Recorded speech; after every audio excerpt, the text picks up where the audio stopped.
Hoy vamos a analizar algo que nos pasa a todos. Esa extraña urgencia que sentimos por algo simplemente porque está a punto de desaparecer. El principio de escasez. Exacto. Tenemos sobre la mesa un capítulo de un libro de psicología social que se mete de lleno en los mecanismos de la influencia. Y vamos a intentar entender por qué la idea de perder una oportunidad nos vuelve un poco locos. Y es que el autor empieza con una anécdota personal que es perfecta para arrancar. Él vivía en Mesa, Arizona, muy cerca de un templo mormón, uno imponente. Ajá. Lo veía todos los días, admiraba la arquitectura, pero jamás se le había pasado por la cabeza entrar. Cero interés. Ninguno. Hasta que un día lee en el periódico que, por unas obras de renovación, una parte del templo que normalmente está cerrada al público no mormón se abriría, pero solo por unos pocos días. Y ahí cambió todo. De repente, le entró un deseo irrefrenable, una necesidad casi física de ir. Lo curioso es cuando intentas racionalizarlo, ¿no? Llama a un amigo para ir y este le pregunta oye, ¿a qué viene este interés tan repentino? Claro. Y al intentar responder se da cuenta de que no le importa la teología mormona ni la arquitectura, que no esperaba ver nada en particular. Y ahí está la clave de todo. Se dio cuenta de que lo que le atraía no era el templo en sí, sino que la oportunidad de entrar en esa zona prohibida iba a desaparecer para siempre. Que se le cerraba una puerta. Justo. Entonces, la pregunta que lo cambia todo es, ¿cómo es posible que algo se vuelva infinitamente más atractivo en el momento en que nos dicen que no podemos tenerlo? ¿Vamos a desgranar este mecanismo? Es que es una reacción casi pavloviana. El autor lo compara con algo que hacemos sin pensar. Estás en medio de una conversación súper interesante y suena el teléfono. Ujú. La mayoría de nosotros interrumpimos la conversación para contestar. La persona que tienes delante seguirá ahí, pero la llamada tiene esa potencial indisponibilidad. Si no la coges, la pierdes. Es un ejemplo genial, aunque me pregunto si no es solo la indisponibilidad. A ver, con la persona que tienes delante sabes de qué va la conversación, pero una llamada es un misterio. ¿No juega también un papel la simple curiosidad, además de ese miedo a perderla? Es una buena pregunta. La curiosidad influye sin duda, pero los estudios apuntan a que el motor principal es algo más profundo.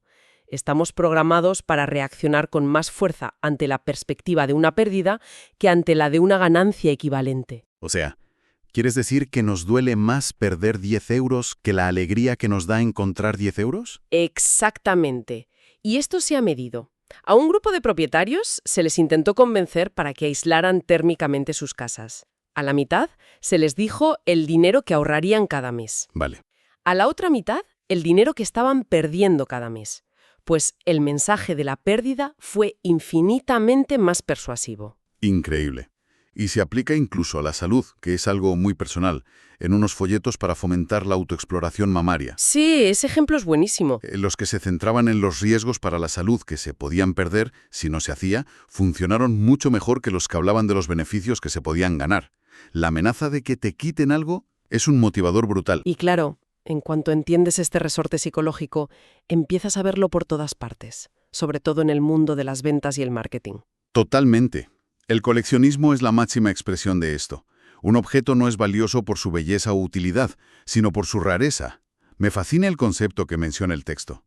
El error precioso. Un sello con un George Washington de 3 ojos es un desastre estético, pero como hay poquísimos, vale una fortuna. La imperfección lo hace escaso y, por tanto, deseable. Y de esa idea nacen las tácticas de venta que sufrimos a diario. La más básica es la del número limitado. Te dicen, solo quedan 5 descapotables con este motor en todo el estado. O es una de las 2 únicas parcelas de esquina que nos quedan. Exacto.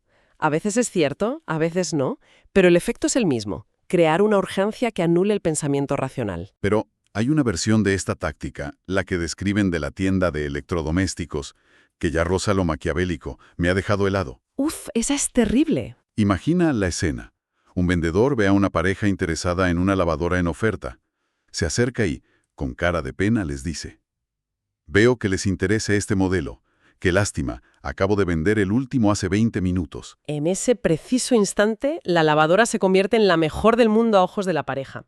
La decepción la idealiza. Totalmente. Y cuando, desolados, preguntan si por casualidad podría quedar alguna en el almacén, el vendedor lanza el anzuelo final. Bueno, puedo mirar, pero es un lío. Si encuentro una a este precio, ¿se la quedan? Y en ese pico de vulnerabilidad, por supuesto, dicen que sí. Y milagro, el vendedor encuentra una y vuelve con el contrato. ¡Qué historia más brutal! Me he sentido agobiado solo de escucharla. ¿Te imaginas a la pobre pareja que solo iba a mirar y de repente se ven atrapados en esa tela de araña psicológica? Es que es casi una encerrona. Y junto a esto, claro, está la otra gran táctica, el plazo límite. El motor de los última oportunidad. La oferta termina el domingo, solo quedan 24 horas. El texto menciona un anuncio de un cine que es la apoteosis de esto. Usaba el principio 3 veces en 5 palabras. Exclusivo, pase limitado, termina pronto. Te están gritando que o vienes ya o te lo pierdes para siempre. Vale, estas tácticas son astutas, casi como trucos de magia. Pero para que funcionen también tienen que estar tocando una fibra muy, muy profunda en nosotros. ¿Cuál es el resorte psicológico que realmente están activando? Aquí es donde la cosa se pone seria. El concepto clave es la reactancia psicológica, una teoría del psicólogo Jack Brem. Básicamente dice que cuando percibimos que nuestra libertad de elección se ve amenazada, Nos rebelamos. nuestra reacción instintiva es desear con más fuerza esa libertad y todo lo asociado a ella. No es que queramos el objeto prohibido, es que nos rebelamos contra la prohibición en sí. Claro, es el clásico, no me digas lo que tengo que hacer. Exacto. Y la manifestación más pura de esto la vemos en los niños de 2 años. No es casualidad que se les llame los terribles 2. Es la edad en la que descubren que son individuos, que tienen voluntad propia, y defienden esa autonomía a capa y espada. Espera, ¿me estás diciendo que el comportamiento de un niño de 2 años explica por qué caemos en estas trampas de marketing? En gran medida sí. Hay un experimento brillante para demostrarlo. Pusieron a niños de 2 años en una habitación con 2 juguetes igual de atractivos. Uno estaba al alcance y el otro detrás de una pequeña barrera de plexiglas que no impedía cogerlo. Ajá. En ese caso, los niños no mostraban preferencia. Vale, hasta ahí lógico. Pero ¿qué pasa si la barrera es un obstáculo real? Ahí viene lo increíble. Si la barrera era lo suficientemente alta como para dificultar el acceso, los niños ignoraban el juguete fácil e iban directos a por el prohibido. No me digas. Y no solo eso, llegaban a él 3 veces más rápido. Era un acto de pura reafirmación. Ah, ¿no puedo tenerlo? Pues ahora lo quiero más que nada en el mundo. Eso es alucinante. No es que el juguete fuera mejor, es que no soportaban que les dijeran que no podían tenerlo. Y supongo que esa rebeldía no desaparece con la edad. No, solo se vuelve más sofisticada. La adolescencia es otra etapa clave en la búsqueda de la individualidad. Y aquí vemos el famoso efecto Romeo y Julieta. Ah, claro. La idea es que la pasión de los amantes de Verona no surgió a pesar de la oposición de sus familias, sino que fue avivada por ella. La prohibición fue el combustible de su amor. Siempre había pensado que era una historia de amor contra el mundo, pero visto así, la oposición familiar les dio una causa por la que luchar. Exacto. Un estudio de Colorado siguió a 140 parejas y descubrió algo fascinante. Cuando la interferencia de los padres aumentaba, también lo hacían los sentimientos de amor y el deseo de casarse. ¡Qué fuerte! Y al revés, cuando la oposición familiar disminuía, la relación tendía a enfriarse. El libro incluso cuenta la anécdota de una lectora que salió con un hombre mayor solo porque sus padres se lo prohibieron. No. Ella misma confesó que la relación habría durado 1 mes, pero gracias a la prohibición aguantó 5. Y si esto funciona a nivel individual, a escala social el efecto debe ser explosivo. Lo es. Un caso sorprendente es el de Kennesaw, un pueblo de Georgia que aprobó una ley que obligaba a todos los adultos a poseer un arma. Según la teoría de la reactancia, ¿qué esperarías que pasara? Pues que la gente se negara en rotundo. Que nadie comprara un arma para fastidiar. Y eso fue lo que pasó, pero con un giro. Las ventas de armas en el pueblo se dispararon, pero los compradores eran casi todos de fuera de la ciudad, atraídos por la noticia. O sea, los de fuera sí.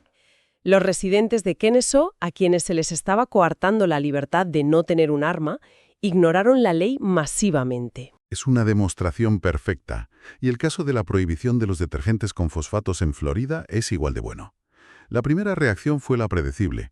La gente hacía contrabando, organizaba caravanas del jabón a condados vecinos. Pero la segunda reacción es la que nos enseña algo. La gente del condado empezó a cambiar su percepción del producto prohibido. De repente, los detergentes con fosfatos eran mejores. Mejores como.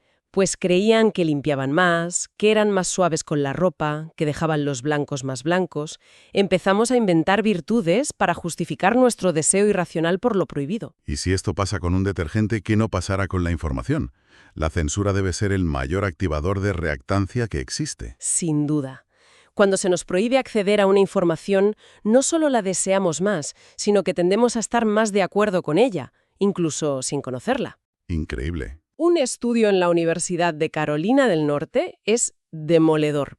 A un grupo de estudiantes se les dijo que se iba a prohibir un discurso en contra de los dormitorios mixtos en el campus. No me digas más. Sin haber escuchado ni una sola palabra del discurso, solo por el hecho de que iba a ser censurado, se volvieron más contrarios a los dormitorios mixtos. Exacto. Y esto tiene implicaciones enormes. Por ejemplo, en un juicio. Un estudio con jurados simulados analizó qué pasaba cuando un juez declaraba una prueba como inadmisible. A ver. Si el abogado defensor decía que su cliente tenía un seguro y la cosa quedaba ahí, el jurado concedía una indemnización media de $37.000. Vale.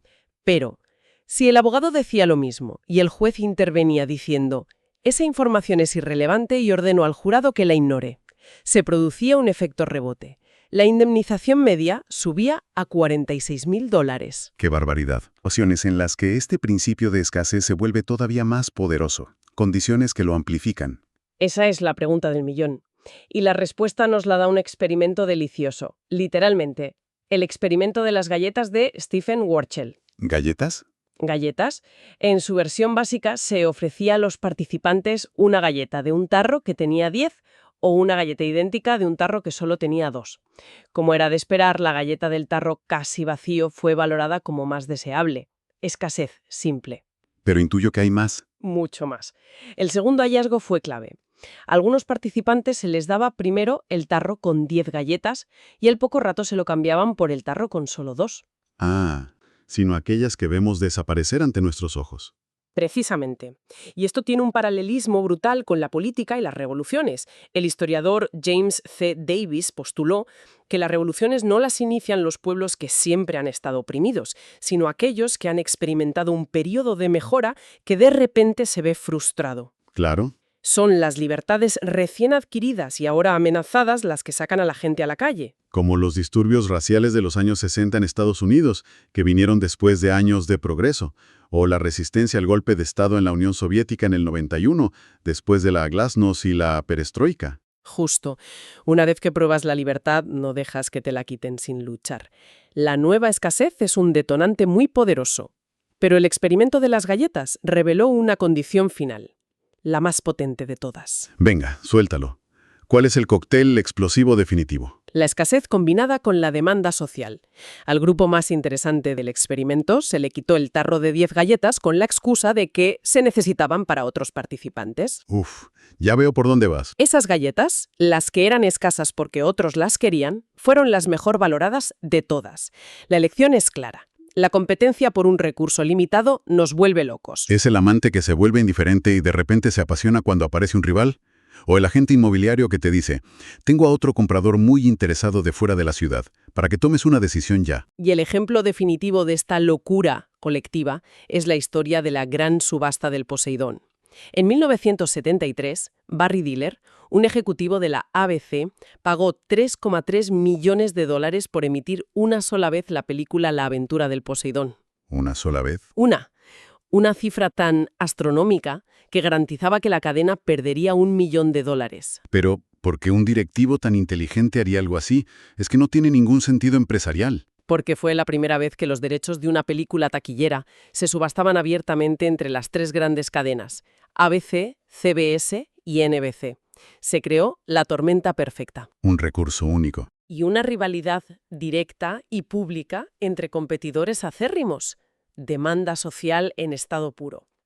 Robert Wood, el presidente de la CBS, que perdió la puja, admitió después: la fiebre se apoderó de nosotros. Simplemente seguimos pujando. Cuando nos superaron, mi primer sentimiento fue de alivio. ¡Qué locura! Te dejas llevar por el frenesí de ganar y te olvidas por completo de lo que estás comprando. Lo que nos lleva a la pregunta final. Sabiendo todo esto, ¿cómo nos defendemos? Esa es la clave. Porque una cosa es entenderlo aquí, tranquilamente, y otra estar en medio de esa presión. La reacción es tan visceral que la razón se desconecta. Exacto. Intentar analizar la situación lógicamente en medio de la tormenta emocional es casi imposible. Por eso la defensa tiene que ser un proceso en 2 pasos. El primer paso es contraintuitivo. No luches contra la emoción. Úsala. Usarla como. Cuando sientas esa oleada de agitación, esa presión en el pecho en una situación de compra, no la ignores. Reconócela como una señal de alarma. Es tu cuerpo diciéndote, cuidado, están activando el resorte de la escasez. De acuerdo. Primer paso. Reconocer la emoción. Pero eso suena más fácil decirlo que hacerlo. En ese momento de euforia con el vendedor mirándote, ¿cómo haces para activar la parte racional de tu cerebro? ¿Qué te preguntas para romper ese hechizo? Ahí viene el segundo paso. Una vez que has usado la emoción como una bandera roja para hacer una pausa, tienes que hacerte una pregunta muy simple pero crucial. ¿Por qué quiero esto? Y la respuesta puede ir en 2 direcciones. Si lo quieres por el placer de poseer algo raro, por estatus, como un sello con un error, entonces su escasez es un buen indicador de su valor para ti. Pero esa rara vez es la razón principal. Efectivamente. La mayoría de las veces queremos las cosas por su utilidad. Queremos conducir el coche, comer la galleta, ver la película. Y en ese caso, tienes que recordarte la lección más importante de todo el análisis. ¿Cuál? Las cosas escasas no saben mejor, no funcionan mejor, ni se sienten mejor por el hecho de ser escasas. La lavadora prohibida no lava más blanco. Es la verdad fundamental que se nos olvida en el fragor de la batalla. Me recuerda a la historia final, la del hermano del autor, Richard, que se pagaba la universidad vendiendo coches de segunda mano. Pura genialidad desde el punto de vista de la persuasión. Su método era pura maldad psicológica. No quedaba con los interesados uno por uno. Citaba a todos los posibles compradores a la misma hora. Y claro, llegaba el primero, empezaba a mirar el coche tranquilamente y de repente aparecía un segundo comprador. La atmósfera cambiaba por completo. El coche dejaba de ser un coche y se convertía en un trofeo, un recurso limitado y disputado. Y si aparecía un tercero, la presión era ya insoportable. La gente dejaba de pensar en si el coche tenía los kilómetros que querían o si el motor estaba bien. Su único objetivo pasaba a ser poseer el coche para que el otro no se lo quitara. Tomaban una decisión rápida, emocional y a menudo equivocada. Totalmente. Todo este análisis se ha centrado mucho en cómo se usa la escasez contra nosotros. Pero, para terminar, el autor empieza el capítulo con una cita de Chesterton que le da la vuelta a todo. La forma de amar cualquier cosa es darse cuenta de que podría perderse. Y esa cita abre una puerta muy interesante.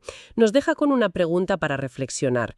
En un mundo que a menudo nos empuja a la abundancia y a dar las cosas por sentadas, ¿podríamos usar nosotros conscientemente el principio de escasez, no para manipular a otros, sino para aumentar nuestra propia gratitud? Para apreciar más a las personas, las experiencias y las libertades que ya tenemos, simplemente recordando que un día podríamos perderlas.